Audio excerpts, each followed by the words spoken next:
కృష్ణా జిల్లా పెనమలూరులో టీడీపీ జనసేన పార్టీలు ప్రకటించిన మొదటి లిస్టుల అభ్యర్థుల ఎంపికపై స్పందించారు.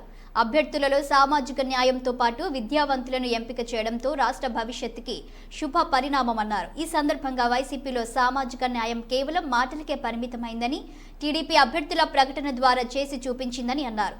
జనసేన టీడీపీ కూటమి అధికారంలోకి రావడం తథ్యమని, రాష్ట్రంలో నెలకొన్న అంధకార పరిస్థితి నుంచి బయటపడడానికి అదొక్కటే మార్గమని ప్రజలు భావిస్తున్నట్లు పార్థసారథి తెలిపారు. జనసేన కూటమి నాయకులు చంద్రబాబు నాయుడు గారు, పవన్ కళ్యాణ్ గారు, లోకేష్ గారు ఇంకా ఎన్నికలకి నోటిఫికేషన్ కూడా విడుదల కాకముందే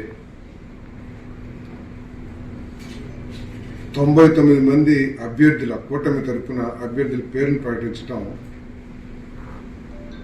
గొప్ప విషయంగా నేను తెలియజేస్తా ఉన్నాను.